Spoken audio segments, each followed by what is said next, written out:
오늘 코로나19 신규 확진자가 400명대로 내려오면서 확산세가 다소 주춤하는 모습입니다. 하지만 설 연휴 이후 일상 곳곳에서 집단 감염 사례가 이어지면서 대유행 우려가 가시지 않고 있는데요. 코로나19 발생 현황과 또 검찰 인사 갈등 등 주요 이슈 정리해 보겠습니다. 장윤미 변호사 그리고 승재현 한국형사정책연구원 연구위원 나오셨습니다. 어서 오십시오. 네, 안녕하세요. 예, 안녕하십니까. 설 연휴 지나자마자 600명대까지 올라와서 굉장히 걱정을 했었는데요. 자, 어제 500명대로 내려왔고 오늘 400명대까지 지금 떨어진 이런 상황입니다. 다소나마 좀 주춤하는 모습이에요. 그렇습니다. 이제 나흘 만에 400명대로 떨어졌기 때문에 이게 600명대로 급증하던 추세는 다소 주춤해진 그런 예. 양상을 보이고 있고 또 검사 건수가 상당히 늘었음에도 불구하고 이 확진자 수는 줄어든 그런 추세를 보이고 있어서 그런 점에서는 좀 긍정적으로 평가할 수 있는 부분이 있습니다. 다만 아직까지 안심할 수가 없는 게 워낙에 수도권의 확진자 수가 굉장히 심상치 않게 늘어나고 있다는 예. 부분이 참 엄중한 상황입니다. 네. 지역 발생 414명 가운데 거의 80% 가까운 315명이 수도권에 집중돼 있고요. 또 특히나 수도권의 뭐 공장, 이런 근로자들 그리고 직장 내 감염이 굉장히 잦아들고 있지 않기 때문에 방역 당국에서도 네. 상당히 앞으로 좀 그 추이를 지켜봐야 된다라고 경고하고 있는 그런 네, 상황입니다. 여전히 불안 요소들이 좀 남아있는 그렇습니다. 상황이고요. 근데 변수가 이제 새로운 집단 감염이 또 발생하면 안 되는 이 변수가 있는데요. 지금까지 발생 그 수치, 확진자 수치를 높인 것들이 공장이라든가 병원이라든가 또 설 이후 가족 모임에서도 좀 산발적으로 나오고 있고 이런 모임들이 계속해서 고리를 해서 확진자가 계속 늘고 있는 이런 상황 아니었겠습니까? 네, 맞습니다. 사실 저희들이 제일 위험하게 판단하는 게 하나의 클러스터가 모여 있는 곳에서 네. 확진자가 나왔을 때는 역학조사를 하는 게 좀 쉬운데 사실 저희 딸도 역학조사를 지금 하고 있는 입장인데요. 이게 아니라 가족 간의 일상들에서 나타나는 과정에서 역학조사하는 게 가장 어렵다고 네. 하는데요. 지금 저희들이 바라보고 있는 것 중에 하나는 서울 순천향병원 그리고 경기 남양주에 있는 플라스틱 공장, 예. 그다음에 충남 아산에 있는 난방기 공장 뿐만 아니라 의성군에 있는 온천 관련 확진자들이 산발적으로 나타나고 있기 때문에 이런 부분에 대해서 정부는 조금 적극적으로 역학조사를 해 주셔야 한다는 점과 뿐만 아니라 지금 이제 1.5단계, 2단계 때문에 저도 사실 주말에 한번 시내에 나가 보니까 굉장히 많은 분들이 좀 이렇게 모여서 식사도 하시는 모습, 예. 도란도란하게 이렇게 하시는 모습은 굉장히 보기는 좋은데 그럼에도 불구하고 정말 개인의 방역 수칙은 꼭 지켜져야 한다. 이런 어떤 개인적인 삶의 모습 속에서 전파가 일어났을 때는 저희들이 굉장히 위험할 수 있기 때문에 그런 부분에 대해서 앞으로 조금 더 적극적으로 개인 위생을 조금 지켜주셨으면 하는 예. 마음입니다. 예, 지금 집단 감염 중에서 많은 수치가 나온 경기도 남양주 공장의 경우를 좀 보면요. 전체 확진자 132명 가운데 이제 어제 집계로만 봤을 때 외국인 근로자가 113명입니다. 근데 이들 대다수가 알고 봤더니 불법 체류자 신분이었습니다. 그러면 기숙사 생활을 할 테고요. 불법 체류자 신분이다 보니까 증상이 있어도 말할 수 없는 이런 고충이 있었을 텐데 이게 좀 화근이 됐던 것 같아요. 사실 이게 저는 이 불법 체류자 부분에 대해서 굉장히 좀 마음에 많은 어떤 생각을 가지고 있고 저희 한국형사정책연구원에서도 이들에 대한 인권을 어떻게 보장할 것이고 이들의 불법 체류를 어떻게 막을 수 있을까에 대한 고민을 했는데요. 사실 뭐 국민들이 다 보시면 아시겠지만 불법 체류자다 보니까 자기의 인권이 제대로 지켜지지 않는 기숙사 생활을 하면서 기숙사에 전체적으로 창문이 하나밖에 없었다라는 보도도 나오고 그러면 밀집, 그다음에 밀폐된 공간이었다는 것 때문에 지금 확진자가 많이 나오고 있는데요. 가장 중요한 것은 불법 체류자라는 점도 중요하지만 우리 일반 국민에게 이러한 코로나19의 확산의 경도도 있기 때문에 불법 체류자 이전에 장관께서 법무부 장관도 말씀했지만 분명히 코로나19에 대한 정확한 진단을 받기 위한 PCR 검사가 하루속히 모든 전수조사가 이루어지기를 희망하고 있습니다. 예, 어제 박범계 법무부 장관이 말씀하셨듯이 공장에 있는 남양주 진관산업단지를 현장 점검을 했는데 비자 없어도 검사를 가능하게 하고 또 강제 퇴거하지 않는다 이런 메시지를 강조했어요. 이런 부분이 좀 앞으로 방역 조치에 도움이 될까요? 예, 당연히 도움이 될 예. 것 같습니다. 왜냐하면 불법 체류자라는 그 신분상의 특성 때문에 코로나의 의심 증세가 나타나더라도 그냥 음지로 숨어들고 어떤 방역에 협조하지 않을 가능성이 네. 상당히 높은 그런 지위에 있을 수밖에 없는 사람들입니다. 그렇기 때문에 적극적으로 이 코로나 검사를 받게 하기 위한 유인책, 그 당근을 마련할 수밖에 없는 게 그게 구체적인 어떤 인적 사항을 확인하지 않겠다. 본인의 최소한의 인적 사항만을 가지고도 우리가 방역을 할 수 있도록 협조만 해달라. 예. 지금 하고 있는 상황이고 또 선제적인 조치가 상당히 중요합니다. 이런 부분들은 아까 승 의원님 말씀하신 것처럼 굉장히 집단 생활을 하고 장기간 또 생활까지 숙식까지 같이 하는 그런 공간에서 생활을 하기 때문에 한 명이 걸리면 그게 굉장히 큰 여파를 가져올 수 있는 이런 구조적인 문제가 있습니다. 그렇기 때문에 이미 이제 정부에서는 수도권 산업단지 외국인 근로자 한 16,000명에 대해서는 전수조사를 하겠다. 전수조사. 예. 그래서 이 방역의 사각지대를 어떻게든 좁혀나가겠다는 의지를 표명하고 있고 어제부터 이 조치는 시행 중인 그런 상황인 부분이 있습니다. 예. 그렇기 때문에 불법 체류자들도 이게 본인의 건강뿐만 아니라 이게 타인을 생각해서라기 위해서라도 방역에 철저하게 협조하는 그런 모습을 보여야 하지 않을까 예. 이런 생각이 일단 듭니다. 전수조사는 수도권 외국인 근로자에 그렇습니다. 한해서. 근데 이 전국으로 보면은 불법 체류 노동자 더 많지 않겠습니까? 자, 이런 집단 감염 사례가 또 나오지 않으려고 하면은 고용주의 대처가 무엇보다 중요할 것 같은데요. 저 고용주가 두 가지 측면에서 대처를 잘해야 된다라고 생각합니다. 첫 번째는 밀폐된 그 공간에서 조금 이렇게 분산될 수 있는 환경을 만들어야 하는 것이고 네. 또 지금은 이제 병상들이 많지 않기 때문에 확진자가 있을 때 그 확진자가 바로 병원으로 가기 전 단계에서 머무를 수 있는 환경도 만들어지는데요. 그때도 고용주가 조금 이렇게 적극적으로 분리 조치를 하는 게 필요하다. 예. 그다음에 두 번째는 고용주의 입장에서는 분명히 이게 출입국 관리법상 어떤 문제가 있을 수 있어서 고용주도 이렇게 움츠러들 수가 있어요. 처벌받을 수 있기 때문에 분명히 법무부 장관께서 하신 이 말을 신뢰를 하고 예. 거기에 대해서 반드시 전수조사를 받을 수 있도록 그러니까 뭐 수도권뿐만 아니라 전 지방도 다 전수조사를 해야 된다라는 입장이니까 고용주는 그들과 소통이 좀 자유로울 수 있잖아요. 저희들이 법무부 장관이 저렇게 한국말로 이야기했는 게 전달되지 않으면 사실 외국인 노동자들 입장에서는 모를 수 있는 그렇죠. 거거든요. 그래서 그 고용주가 적극적으로 괜찮다. 너희들 네. 가서 검사받아도 아무런 문제 없고 너희들의 어떤 치료비는 국가에서 해준다. 예. 다만 너희들이 숨어 있으면 감염병 예방법상 너희들 처벌받을 수 있다. 그러니까 적극적으로 가서 좀 이렇게 PCR 검사를 받도록 하자. 그리고 치료를 받도록 하자라고 적극적인 권유가 필요하다. 이런 말씀 드리겠습니다. 예, 언어 소통이 원활하지 않다 보니까 이런 부분을 조금 더 강조해서 전달할 필요가 네. 있다. 예. 자, 방역이 최우선이니까요. 자, 코로나19가 우리 일상을 참 여러 면에서 바꿔놓고 있는데요. 이 보도 하나 보시겠습니다. 퀵 서비스로 마약을 유통하다가 검거돼서 경찰이 수사 중인 사례를 YTN이 단독으로 보도를 했습니다.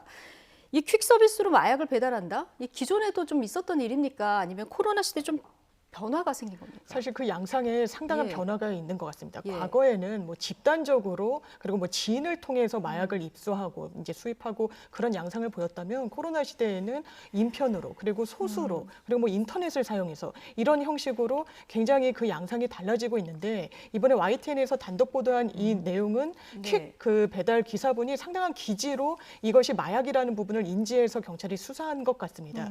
보통은 뭐 저희가 마약 사건을 하해 보더라도 우편으로 뭐 배송을 하는 경우도 왕왕 있는데 이 건은 화장품이라고 하면서 평택에서 대전까지 인편으로 배송을 해달라라고 예. 이제 요청을 했고 더더군다나 이 물건의 무게나 여러 가지 정황을 봤을 때 이 의뢰인이 말한 화장품으로 보이지는 않았는데 너무나 이 배송을 재촉을 하고 그렇기 때문에 이 SRT를 타고 가는 중에 수상한 점을 인지해서 경찰에 이제 신고를 했다는 부분이거든요. 그렇기 때문에 이것도 예전에 무슨 택시에 탑승했던 한 남녀 두 사람이 뭐 가방을 두고 내렸는데 거기에 상당량의 마약이 들어있다. 이런 것처럼 얼마나 마약이 우리의 일상생활에 파고들었는지를 또 보여주는 한 단적인 사건이 아니었나 이런 생각이 듭니다. 그러니까 이 비대면으로 마약을 주고받는데 좀 상식적으로 이해가 쉽게 되지는 않는 상황인데 그러면 이제 항공편이라든가 좀 퀵서비스 사례도 보셨지만 마약 유통 단속이 조금 더 정밀해져야 되지 않냐 이런 생각이 드는데요. 사실 뭐 지금 2월 달 예. 이제 3월 달에 보면 전 세계에서 가장 큰 마약 회의를 UNODC라는 곳에서 이제 CND 회의를 하는데요. 저희들은 지금 이제 비대면이라서 갈 수 없는데 세계적으로 봤을 때 마약이라는 게 가장 전문화되고 조직화되고 체계적으로 만들어져 있는 부분이에요. 그리고 이들이 가지고 있는 첫 번째 목적은 금전적 이득이기 때문에 어떻게든지 숨어서 모르게 최대한 많은 사람에게 공급을 하겠다는 생각을 가지고 있어서 옛날 같은 경우는 면대면으로 사람을 만나서 했고 옛날에는 우리가 필로폰이라 그래서 어떤 특정 용기를 통해서 사람 안에 이렇게 주입하는 방법으로 갔는데 지금은 그게 아니라 외부에서 보면 사탕이고 외부에서 보면 초콜릿이고 외부에서 보면 액상 담배같이 보이는 그런 상황에서 구별도 쉽지 않고 예, 그런 상황에서 우리가 사실 저만 하더라도 이렇게 가서 오프라인에서 사지 온라인 사는 거 불안하거든요. 저만 예. 나이가 되더라도. 근데 젊은 친구들은 온라인으로 보는 게 훨씬 오해 더 소지가 있을 수 있어서 예. 만약에 그런 상황이 된다면 예, 저는 이제 가정을 가서 봐야 되는 말씀하신 건데 거고. 예, 네. 그냥 온라인으로 가는 게 좀 어색했는데 젊은 친구들은 온라인으로 보는 게 훨씬 더 편하기 때문에 네. 이런 휴대폰으로 온라인 상거래하는 게 훨씬 더 익숙해져 있다. 이런 어떤 상황적 요건이기 때문에 당연히 온라인에서 하는 게 어색하지 않는 거예요. 그리고 그걸 퀵으로 받고 그 퀵 동안 나와 있는 내용이 마약인지 모르다 보니까 네. 이러한 비대면에 의한 마약의 어떤 수요, 그다음에 공급은 굉장히 이렇게 엄밀하게 파고들고 있고 일상생활에 널리 퍼져 있다 이렇게 말씀드리겠습니다. 그러니까 젊은 층들은 모든 주문이나 이런 걸 비대면으로 하는 게 일상화되어 있기 때문에 더 그렇다는 말씀이신데 지금 모여서 같이 하는 경우보다 집에서 혼자 하는 경우도 좀 늘고 있다 이런 얘기가 나오는데 이것도 코로나19 여파라고 좀 봐야 됩니까? 사실 마약 범죄 백서를 예. 보시면 다 나와 있는데 범죄 백서에서 우리가 흔히 말해서 클럽에서 사용하고 있는 마약과 또 이렇게 외딴 곳에서 따로 사용하고 있는 마약이 분명히 구별되어 있고 장소 중에 가장 많은 게 집, 그다음에 네. 자동차 이런 부분에서 많이 하고 있기 때문에 비대면이다 보니까 마약의 수요가 한편으로는 줄어들 수도 있지만 네. 클럽에서 사용하는 마약은 하지만 또한 어떤 비대면 상황에서 홀로 있기 때문에 그런 마약 수요는 또 창출될 수 있어서 이런 경우에 있어서 저희가 굉장히 이 부분을 조금 어렵게 네. 바라보는데 그런 부분에 있어서 조금 더 적극적인 어떤 수사의 방법과 그다음에 이러한 어떤 퀵 배달을 할 때 그런 지금같이 기지가 나왔듯이 이런 부분을 좀 꼼꼼히 살필 필요가 있다 이렇게 말씀드리겠습니다. 예. 최근에 지금 젊은 층 20대 마약 사범이 많이 늘고 있다는 이 점하고 또 하나 최근에 보도된 내용들을 보면 대낮에 비틀거리거나 이게 몸을 떨다가 신고돼서 그렇습니다. 잡고 갔더니 마약 사범이었다. 이런 네. 경우 보도를 종종 볼 수 있습니다. 근본적으로 왜 이런 현상이 나타나는 걸까요? 사실 마약 사범들을 다루는 사건을 해보면 예. 실제로 마약을 의외로 구하기가 쉽다라는 걸 좀 체감합니다. 다크웹이나 뭐 텔레그램 그리고 예. 여러 SNS 상에서 본인이 어떤 마음만 먹으면 뭐 외국의 그 마약상들을 통해 가지고 한국의 항공우편을 통해서 들여오고 그렇다면 이제 수사기관에서는 이제 항공 관련해서 그 탐지견 등을 통해 가지고 마약을 수색하기는 하지만 그래서 인지가 되면 그것을 그대로 이 배송을 원한 사람들한테 가는 그 경로를 계속 추적을 하면서 마약 사범을 잡아들입니다. 그렇지만 이게 모든 마약 그 케이스를 커버할 수는 없는 상황이고 분명히 사각지대가 있는 부분이 있기 때문에 이런 부분을 좀 좁혀나가려고 해야 될 것이고 사실 아까 말씀하셨듯이 20대들이 어떤 여러 가지 인터넷 경로를 통해 가지고 예. 마약을 입수하는 게 상당히 쉽고 또 뭐 해외에서의 거주 경험이나 뭐 유학하는 그런 사례들도 늘고 있어서 마약을 굉장히 과거보다는 쉽게 또 인식하는 이런 부분이 있기 때문에 아마 이런 부분에 대해서 뿌리를 근절하기 위해서는 어떤 SNS상에 그리고 어떤 수사 기법상 적극적으로 어떤 그런 허용 범위를 넓혀주는 이런 범위로까지 좀 허용이 돼야 되지 않을까 이런 생각이 듭니다. 예. 지금 뭐 모양도 다양해지고 경로도 다양해지고 구하기도 쉽고 조금 더 촘촘한 대응책이 필요해 보이는 상황입니다. 자, 이번에는 이번 주 내내 여론의 중심이었던 신현수 민정수석의 사의 파동 이야기로 이어가 보겠습니다. 자, 신 수석이 사의를 표명한 배경으로 검찰 인사를 둘러싼 갈등설이 불거졌는데요. 그제 박범계 법무부 장관이 관련해서 입장을 좀 밝혔습니다. 이 얘기 먼저 듣고 오시죠. 신현수 민정수석께서 사의를 표시한 것에 대해서는 참으로 제 마음이 아픕니다. 보다 더 소통을 하겠다는 그런 말씀을 드리겠습니다. 어쩌면 인사와 관련해서 검찰총장이든 민정수석이든 다소 미흡하다라는 판단을 하실 수도 있다고 생각을 합니다. 그렇기 때문에 제가 더 소통하겠다라는 말씀을 드리고요. 네, 앞으로 더 소통을 하겠다. 자, 입장 듣고 왔는데 신현수 수석은 문재인 정부의 최초 검찰 출신 그 민정수석이었습니다. 네네. 어떻게 보면 지난해 계속됐던 초연 갈등의 구원투수, 이걸 봉합하는 구원투수로 이제 들어오는 건데 2달도 안 돼서 사의를 표명한 상황이거든요. 검찰 인사 과정에서 어떤 불협화음이 있었던 겁니까? 사실 이 내용에 대해서 청와대의 입장에서는 구체적으로 그걸 밝히는 것은 부적절하다라고 예. 그렇게 이야기했고 저는 그 부분이 분명히 맞다라고 생각합니다.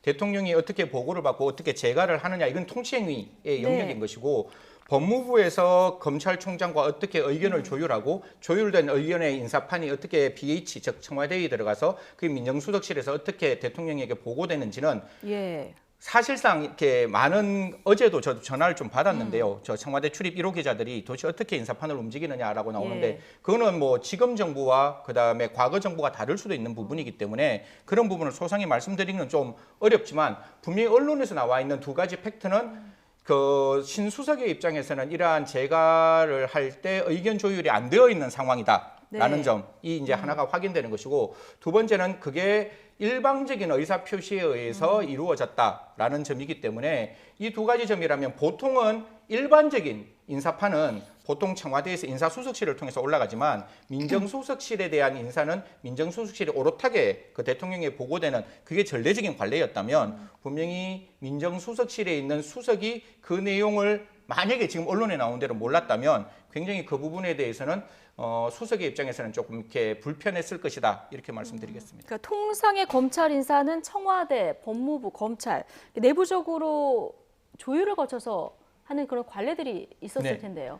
이 그러니까 관례하고는 조금 달랐다고 볼 수 지금 있는 나와 건가요? 있는 거 오늘 뭐 동아일보 네. 단독 기사는 그는 분명히 청와대에서 아니다라고 명시적으로 밝혔지만 보통 법무부하고 그 대검하고 이렇게 좀 의논을 해요. 지금 뭐 사실 박범계 장관이 오면서부터 이렇게 그 의논하는 모습까지 사진이 찍혔던데 사실 그런 내밀한 부분은 저는 사진에 안 나왔으면 좋겠다는 부분이고 네. 이제 청와대에 올라갔을 때는 청와대에서는 당연히 민정수석실에서 그 인사판을 가지고 다른 인사실과 달리 민정수석실에서 독자적으로 인사판을 올리는 건데 지금 동아일보 단독 기사에 따르면 맞는지 틀리는지는 청와대에서는 반대했지만 그 법무부 장관이 인사판을 직접 대통령에게 재가를 받았다. 그렇기 때문에 그런 민정수석실이 완전히 이제 배제되었고 법무부 장관의 단독적인 인사였다. 이런 부분들이 나오고 있어서 그 부분은 분명히 종래의 관례와는 완전히 다른 거죠. 그건 사실 법무부 장관이 정말 중요한 인사면 그거를 가지고 청와대에 들어가는 경우는 있어도 일반적으로는 민정수석실에서 대통령께 보고를 하는 건데 재가를 받는 건데 예. 그게 아니었기 때문에 민정수석실에서 어떻게 됐는지는 분명히 조금 이렇게 살펴봐야 되는 것이고 그 부분이 만약에 의논이 되지 아니하였다면 예. 조금 문제가 있는 거 아니냐. 오늘 뭐 그 신문의 단독 예. 보도에는 뭐 감찰까지 요청했다는 말까지 들려서 그 부분에 조금 확인이 필요하다 이렇게 예, 말씀드리겠습니다. 그러니까 신수석과의 의견 조율이 안 된 인사안이 이제 보고가 된 것까지는 네. 팩트인 거고 이 과정에서 민정수석 패싱 논란까지 이런 그렇습니다. 상황입니다. 근데 뭐 이 둘러싸고 굉장히 많은 추측성 보도들이 나오다 보니까 이게 대통령 재가 없이 인사안이 발표했던 이런 보도까지 나왔어요. 오늘 그렇습니다. 청와대가 이건 명확히 아니다 이렇게 선을 그었는데요. 그렇습니다. 통상의 어떤 검찰 인사 프로세스를 살펴보면 예. 대검 차장, 이 검찰총장을 대리해가지고 어떤 검찰의 입장을 내고 법무부의 검찰국장이 이제 물밑에서 인사안 초안을 낸 다음에 민정수석실에 민정수석으로부터 스크린을 받고 또 최종 조율을 해서 대통령에게 올리는 이런 과정을 이제 거치게 됩니다. 네. 그런데 뭐 이른바 추영 갈등 속에 이런 통상의 절차를 거치기가 상당히 어렵게 됐고 이번에 민정수석이 바뀌고 또 법무부 장관도 교체된 이후에 사실상 첫 검찰 인사안이 네. 검찰과의 갈등을 봉합할 수 있는 국면으로 작용할 것인지 이것을 보는 하나의 바로미터였습니다. 그런데 이 과정 중에 실제로 박범계 장관 같은 경우는 본인이 윤석열 총장과 직접 독대를 해가지고 인사안을 조율하는 그런 과정을 언론에 알리기도 했고 뭔가 상당히 소통이 되는 모습을 보이고자 했는데 절차를 좀 지키는 모습 보였었죠. 예, 일단 외견상으로는 그랬는데 지금 언론에서 보도되고 있는 모습을 보면 그 과정에서 법무부의 안이 관철됐고 이 민정수석실, 특히 이제 이 신임 민정수석의 의견이 전혀 반영이 안 됐다라고 나오고 있습니다. 그렇다면 민정수석 입장에서는 본인이 대통령 비서실의 참모로서 어느 정도까지 그 운영의 입지가 적구나, 내가 할 역할이 없구나라고 판단을 내렸을 수밖에 없고 지금 누가 과연 대통령에게 직보했느냐에 대해서는 청와대에서 언급하고 있지 않지만 아마 합리적으로 추론하건대 보통 장관, 아마 비서관이 대통령에게 직보하는 것은 청와대 내부 관계자들도 상상할 수 없는 일이라고까지 이야기를 하고 있습니다. 예. 그렇다면 최소한 박범계 장관의 워딩과 그간의 어떤 일련의 과정을 보면 박범계 장관이 소통에 다소 부족해서 이 사태를 좀 초래하는 데 책임이 조금 있지 않을까 이렇게 분석할 수 있어 보입니다. 그러니까 최종 조율 없이 보고가 됐고 재가가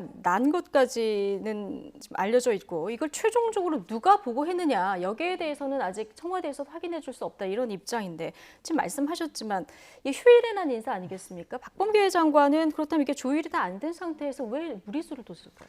그러니까 이게 저는 제일 처음에 일요일 날 예. 한 1시인가 1시 반 정도에 저 법무부에서 인사안 발표하겠다라고 이야기하고 한 30분 정도 있다가 보도자료까지 이제 뿌렸다라고 보는데 사실 이게 대통령 재가가 되어야 그 인사안이 이제 확정되고 그게 이제 언론에 뿌려지게 되는데 만약에 그게 일요일이었다면 그 재가를 전자결제로 받았을까? 첫 번째 제가 드는 생각은. 두 번째는 그럼 국정상황실장에게 보고돼서 국정상황실장이 보고를 했는 건가? 그런 부분들이 다소간에 조금 저는 의아했던 부분이에요. 예. 그래서 만약에 이 부분에 대해서 만약에 의율이 안 되었다라는 거는 저는 모르겠습니다. 대통령께서 분명히 그 부분은 이제 어떻게든지 이해를 하셨을 것이라고 생각을 하는데 그건 뭐 청와대에서 이야기를 안 하고 있으니 예. 법무부 장관이 이걸 혼자 단독으로 했다는 것도 너무 이상한 일인 거잖아요. 다만 그 인사판의 내용을 보면 하나의 승진 인사는 전혀 없었어요. 같은 예. 검사장이 검사장끼리 보직이동만 있었기 때문에 기존에 있는 인사판과는 달리 승진 인사가 없었고 최소한의 인사였기 때문에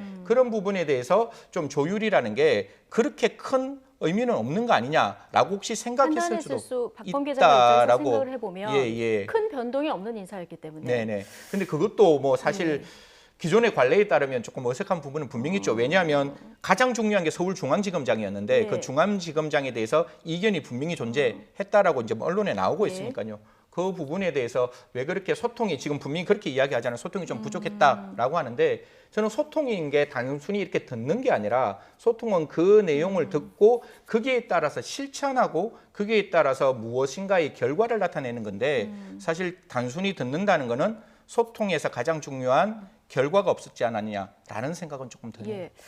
대통령은 이 최종 조율이 없는 인사 아니었다는 것을 알고 제가 했을까요? 여러 가지 해석들이 나오는데 어떻게 보십니까? 그렇습니다. 사실 대통령이 뭐 알았을 것이다라는 이제 보도의 핵심은 이제 민정수석을 사실상 예외시키고 열외로 둔 것에 대통령도 역할이 있다라는 취지의 언급을 하고 싶어하는 것 같은데 오히려 대통령이 민정수석을 2번이나 지냈기 때문에 최종안을 보고 받았다면 이것은 당연히 통상의 프로세스대로 법무부와 검찰 그리고 민정수석실의 최종안으로 판단하지 않았겠느냐라고 저는 생각이 됩니다. 예. 아니면 이게 민정수석실과 최종 조율이 된 것인지를 최소한 확인하지 않았겠냐는 보도도 나오고는 있는데 이 부분은 저희가 지금 전혀 공식적으로는 알 수가 없는 상황이고 다만 이 일련의 과정에서 사실상 이번 검찰 인사가 4곳에 불과했다고는 하지만 이 검찰 간의 갈등을 이제 봉합시킬 수 있는지를 보는 사실상의 바로미터였기 때문에 좀 신중했을 필요가 있는데 이 부분이 상당히 매끄럽지 못했다라는 지적은 불가피할 것 같고 다만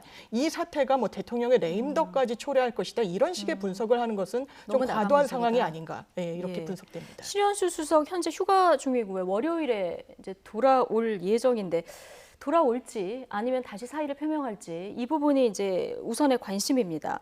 근데 이 날이 법무부가 검찰 인사위원회를 열어서 중간 간부급 인사를 논의할 그런 날이라고 해요. 만에 하나 신현수 수석이 돌아온다고 하면은 검찰 중간 간부 인사에서는 신현수 수석의 의견, 또 뭐 검찰총장의 의견 이런 의견들이 좀 반영이 될까요? 어떻게 전망하십니까? 이게 검찰 인사가 3가지로 나누어져요. 하나는 검사장 인사, 그다음에 평검사 인사, 이게 중간 간부 인사인데요. 사실 중간 간부 인사 중에서 가장 중요한 거는 대검에 있는 과장급, 그다음에 서울중앙에 있는 부장급은 분명히 이제 그 청와대에 있는 민정수석실하고 의논하는 게 관례였다면 그 부분에 대한 관례를 지금 신수석과 법무부 장관이 어느 정도까지 논의를 했는지는 좀 살펴봐야 되는데 지금 언론 나와 있는 이야기는 더 이상 법무부 장관하고 이야기할 일 없다, 얘기할 일 없다 이런 이야기까지 나오는 상황에서 22일 날 인사위원회를 열기로 되어 있다면 사실 인사판은 다 만들어져 있는 거거든요. 예. 만들어져 있는 인사판이기 때문에 그 인사판도 사실 신수석과는 의논이 좀 안 되었는 부분이 있을 건데 이 또한 제가 또 생각하는 거는 최소한의 중간 간부 인사가 있을 거예요. 그렇게 많지 않다. 예, 그렇게 보면 한 두세 자리 정도만 움직인다면 이 또한 의논을 하는 데는 어렵지 않을 것이다. 그렇게 생각합니다. 근데 반면에 지금 이성윤 서울중앙지검장 같은 경우는 구성원들한테 신망을 잃었다 이런 뭐 보도도 나오고 있고요. 근데 이 지검장하고 뜻이 맞는 인물들로 교체가 된다고 하면 좀 커질 수도 있지 않겠습니까? 그게 지금 나와 있는 게 만약에 서울중앙만 네. 딱 제가 들여다보면 네. 1차장 자리가 지금 뭐 공석이라고 하는데 공석은 아닌 것 같아요. 왜냐하면 아마 사퇴를 받을 수 없는 입장일 거예요. 여러 가지 고소고발 사건이 지금 물려 있기 때문에 그래서 1차장 자리를 뺀다면 1차장 자리를 2, 3, 4차장을 올리면서 4차장 자리를 법무부에서 하나 데리고 오든지 아니면 서울 동서남북에 있는 차장을 하나 데리고 오는 정도와 네. 지금 뭐 언론에서 서울 중앙에 있는 일부장 변필건 부장에 대해서 많이 문제를 조금 제기하고 있던데요. 네. 뭐 변필건 부장 입장에서는 최선을 다해서 정의롭게 바르게 했다라고 하는 그 변필건 부장의 자리를 어떻게 누가 채울 것이냐 아니면 그 자리를 그대로 둘 것이냐 이런 논의가 나올 수 있다고 봅니다. 네. 변필건 부장은 7부장을 하고 1부장까지 합치면 1년이 되었기 때문에 바뀔 수 있는 부분이고 1부장 자리만 바라보면 여전히 7개월이기 때문에 아직 인사 이동은 아니다 이렇게 바라볼 수도 있어서 뭐 저는 그렇게 많지 않다. 피라미드 구조로 어떤 차례로 이렇게 각 층마다 인사 이동이 있지는 않을 것이다 이렇게 말씀드리겠습니다. 예. 검찰 인사에 이렇게까지 관심을 국민들이 네. 갖게 되는 상황이 된 게 좀 의아스럽기도 하고요. 자, 지금 법원도 좀 시끄러운 상황 아니겠습니까? 이 얘기 좀 해보겠습니다. 김명수 대법원장이 이제 침묵 깨고 임성근 부장판사 그 탄핵 사태 또 거짓 해명 논란에 대해서 이제 사과를 했는데 부주의한 답변으로 실망과 걱정을 끼쳐드려서 사과드린다. 그리고 임 부장판사의 사표를 수리하지 않은 결정은 정치적인 고려가 없었다. 그리고 사퇴는 하지 않겠다. 이런 크게 보면 세 가지 내용입니다. 네. 자, 어떻게 보셨습니까? 저는 일단 법관이 탄핵 소추안이 헌재에 넘어간 이 상황에 대해서는 사법부의 수장으로서 예. 반드시 사과가 있어야 된다고 생각하고 그런 면에서 필요 최소한의 범위에서 적절하게 이제 사과 의사가 표명됐다라고 평가할 수 있을 것 같습니다. 다만 예. 그 탄핵과 관련해서 임성근 부장 판사가 이제 몰래 녹취를 하면서 이제 불거졌던 이런 사실관계들, 정치권의 눈치를 본다, 여권의 상황을 살핀다. 이런 어떤 비판은 다소 좀 신중해야 될 필요가 있지 않을까라고 개인적으로는 생각을 합니다. 왜냐하면 예. 그 당시에 사표를 내겠다고 온 시점이 이미 전국 법관회의에서 사법농단과 관련해서 책임지는 판사들이 없는 이런 상황에 대해서 법관 스스로 사죄하고 또 탄핵의 목소리가 법원 내부에서 나오던 시점이었습니다. 예. 그렇다면 이 사표를 수리한다면 이 사법부가 다시 한번 국민의 신뢰를 잃고 또 제 식구 감싸기에 그친다라는 비판에 당연히 직면했을 것입니다. 그런데 이게 어떤 공식적인 자리에서 나눈 대화가 아니라 본인과 굉장히 인간적인 또 친밀도가 높은 후배 판사가 와서 본인의 사표를 수리해 줄 것을 이야기하자 지금 상황이 국회에서도 뭐 탄핵 운운하면서 하고 있는 상황에서 내가 좀 그렇게 처리하기가 곤란하다는 취지로 이야기를 비교적 편하게 비공식적인 자리에서 한 것을 두고 사법부의 수장이 굉장히 정치권의 눈치를 봐서 마치 사표 수리를 저어한 것 같이 확대해서 해석하는 것은 조금 무리가 예. 있는 해석이 아닌가. 예. 나아가서 이 건을 계기로 어떤 직에서 물러나야 된다고 하는 것은 좀 정치적인 공세 측면이 상당히 강해 예. 보입니다. 근데 사표 수리 여부에 대한 비판이라기보다는 지금 국민들이 하는 얘기는 거짓말 논란인 것 같습니다. 사표 반려 과정에서 탄핵 문제를 언급한 적이 없다. 이렇게 얘기했는데 녹취록이 공개되면서 이게 거짓말이었다. 이런 게 밝혀진 이 때문인데 또 어제 사과를 법원 내부 게시판을 통해서 했습니다. 이게 누구한테 사과를 한 겁니까? 그러니까 사실 이게 저희는 보지는 못했잖아요. 예. 그 법원에 있는 그 동료들에게 이제 이야기를 했는 부분인데 우리가 법관의 독립, 법원의 독립은 세 가지라고 생각합니다. 예. 하나는 외부 국가기관으로부터의 독립, 법원 내부로부터의 독립, 사회 세력으로부터의 독립인데 아마 대법원장은 법관 내부에 있는 사람들에게 이러한 이야기를 했는 부분이 있는 것이고 당연히 그 부분이 이제 언론에 지금 나타나고 있는데요. 사실 대법원장이 가지고 있었던 가장 큰 그 당시에 업은 기존에 있던 대법원이 좀 정치화되어 있는 부분을 좀 개혁하자. 사실 법원이 오히려 더 정치화되어 있는 부분이었는데 그 부분을 좀 개혁하고 싶었는데 사실 저는 사법개혁 부분에서 네. 개인에 대한 탄핵이 아니라 사법개혁의 전체의 부분을 좀 들여다봤어야 되는데 그 부분에 대한 개혁이 좀 미흡하지 않았느냐. 그리고 법원에서 판단 내렸을 때 법관의 독립을 분명히 저해야 하는 여러 가지의 비판과 비난이 있었는데 그때도 좀 침묵으로 일관하지 않았느냐라는 점 때문에 지금 국민들께서는 과연 저 정도의 대법원장이 대법원을 지킬 수 있을까? 예. 즉 법원에 대한 신뢰의 문제로 조금 접근하는 듯한 모습이 보입니다. 예. 자, 헌법재판소가 오는 26일에 임성근 부장판사 탄핵 심판 사건의 준비 절차 기일을 엽니다. 근데 임성근 부장판사의 임기가 28일입니다.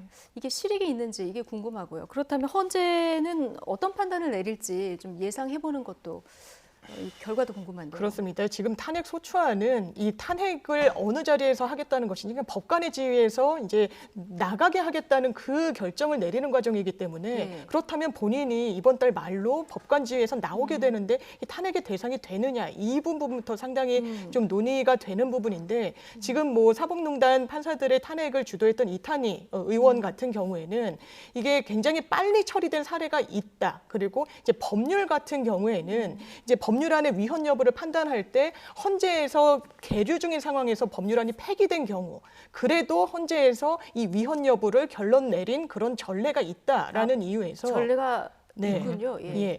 근데 그 부분은 사실 법률에 대해서 이제 폐기가 됐어도 최종 결론을 내린 부분이어서 이런 탄핵과 관련해서 사람을 대상으로 하는 이런 결정과 동일선상에서 반드시 그런 전례가 있기 때문에 이번 건도 그렇죠. 그렇게 처리해야 되는지 이 부분에 대해서는 상당히 좀 의문이 가해지는 부분도 있습니다. 네. 이렇게 법관 탄핵이란 게 워낙에 전례가 없이 헌재에서 맡게 되다 보니까 사실 법적인 요건을 엄격하게 뜯어본다면 이게 각하 사유에 그러니까 요건조차 안 된다고 볼 수도 있겠지만 사실상 여러 이런 전례나 사정에 비추어서 헌재가 의지를 갖고 있다면 또 그 실체적인 부분을 판단하고 들여다볼 수 있는 여지도 열려는 있다 이렇게 보는 것이 좀 지금으로서 맞는 것 예, 같습니다. 마지막으로 승재현 연구위원은 헌재가 어떤 결론을 내릴 거라고 예상하십니까? 사실 탄핵 심판의 주문은 딱 한 가지예요. 예. 그 직에서 파면한다. 근데 직이 없으면 파면할 게 없어지는 거잖아요. 그래서 변호사님 말씀대로 각하, 즉 이 상태에서 그냥 소송을 종결하는 게 맞는데 사실 이게 워낙 중요한 일이잖아요. 분명히 법관, 아까 말씀드렸지만 법관의 독립은 법원 내부로부터의 독립이 필요한데 그 판결문 안에 보면 임성근 부장판사가 직이 없어서 그렇지 사실 법관의 독립은 침해있는 부분이 있다라고 이야기를 했던 부분이 있어서 이거는 반복적으로 일어날 수 있는 부분이거든요. 예. 그러니까 아까 말씀드렸다시피 법안이 폐지되도록 반복될 수 있는 사유가 있다면 그걸 본안 심리에 들어갈 수도 있는 것이고 각하를 하면서 아직 그런 탄핵에서는 없었습니다. 예. 각하를 하면서 각각의 그 헌법재판소 재판관들이 내가 각하지만 본안에 들어갔다면 나는 이런 의견이다라고 자신의 의견을 개진할 수도 있다. 그래서 지금 이제 공개 변론이 26일이라서 사실 28일 전까지는 어떻게든지 결론이 나지 않겠지만 헌법재판소가 이 중요한 부분에 대해서 어떻게 판단할지는 좀 지켜봐야 한다. 이렇게 예, 말씀드리겠습니다. 그러니까 각하 결정을 만약에 내린다 해도 본안에 들어갔다면 내가 이런 결론을 내릴 것이다. 이런 충분히 그건 의견을 밝힐 수 있는 첨부하는 분이죠. 예. 알겠습니다. 좀 헌재 진행 상황 좀 지켜보도록 하죠. 장윤미 변호사 그리고 승재현 한국형사정책연구원 연구위원 두 분과 함께했습니다. 고맙습니다. 네, 감사합니다.